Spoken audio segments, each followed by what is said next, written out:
Namaste, Suswagatam.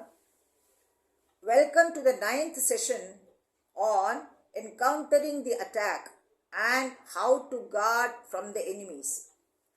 The 8th session listed the 6 enemies that impede our path towards Krishna. How to safeguard from these hostile elements? Let us learn. The Bhajagovindam of Adi Shankaracharya advocates Geyam Gita Nama Sahasram Dhyeyam Shripati Rupamajasram Neyam Sajjana Sangye Chittam Deyam Dina Janaya Chavittam. The first step, the Bhagavad Gita and Vishnu Sahasranama to be chanted. The Bhagavad Gita is for acquiring Dhyaana to govern ourselves, to uplift ourselves. The truths of life is embedded therein. The import of even a few verses, if grasped well and followed in our lives, we can find cleansing happening within us to be elevated in the spiritual ladder. Chanting of the Vishnu Sahasranama is praising the Supreme Controller for his innumerable attributes with which he governs his entire creation. This opens the door of bhakti to us as seekers. The second step, Shripati, Lakshmipati, that is Vishnu, is to be meditated upon. How do we meditate upon Vishnu, who is all-pervasive? The scriptures, the Puranas, the Bhagavata Purana in particular, the Bhagavad Gita, the Upanishads, etc., abundantly, eloquently guide as to how Vishnu is to be meditated upon. We shall elaborate on these in the subsequent sessions. Meanwhile, let us take a verse as an example from the composition Upadesha Saram of Sri Ramana Maharshi.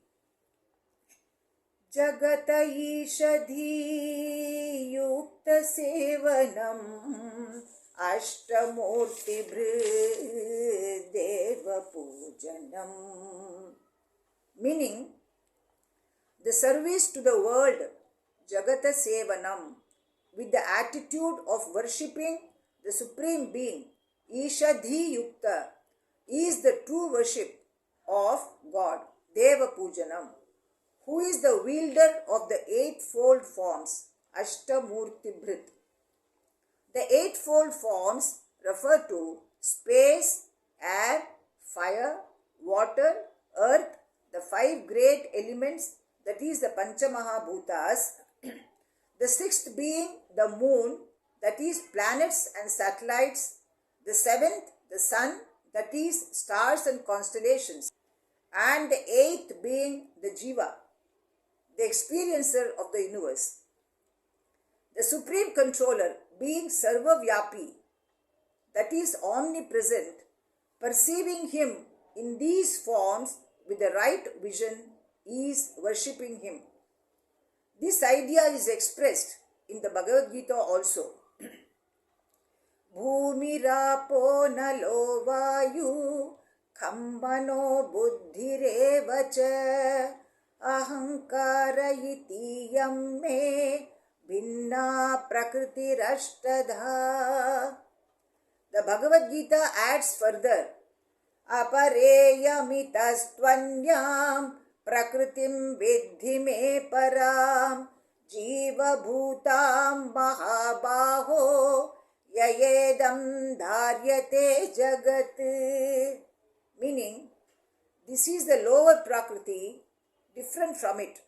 Know you, O mighty armed, my higher prakriti, the very life element by which this world is upheld, that is the pure consciousness. The third step, seeking the company of noble men would elevate us. A simple analogy is the insentient thread that is employed to prepare a fragrant flower garland and offered to God. The thread also imbibes the perfume and divinity being associated with the flower. The fourth step, share a portion of wealth with the needy. This act arouses the soft feeling of compassion, kindness that promotes our devotion to Krishna. When we give, we should perceive Krishna in these hearts too. Needless to quote here the verse from Mukundamala composed by Tamil saint poet Sri Kulashekara Alvar as to how he directs his sense organs at the service of his beloved force Krishna. Jivve kirtaya keshavam muraripum cheto bhaja Sridharam पाणिद्वन्द्व समर्चयाच्युत कथा श्रोत्रद्वयं शृणु कृष्णं लोकयलोचनद्वय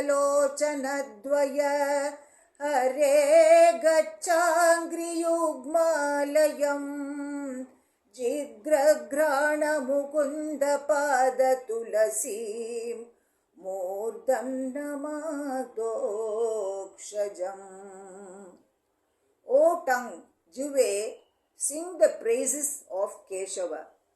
O mind, Cheto, serve the enemy of Mura. O hands, Panidvandva, worship Sridhara. O ears, listen to the stories about Achyuta.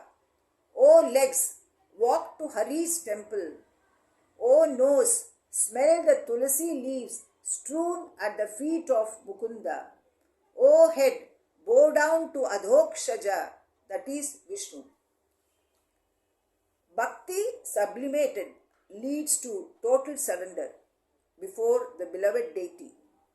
Yamunacharya, a Vaishnava Acharya, also known as Alavandar, in his spiritual beautiful composition Stotra Ratna conveys his longing thus.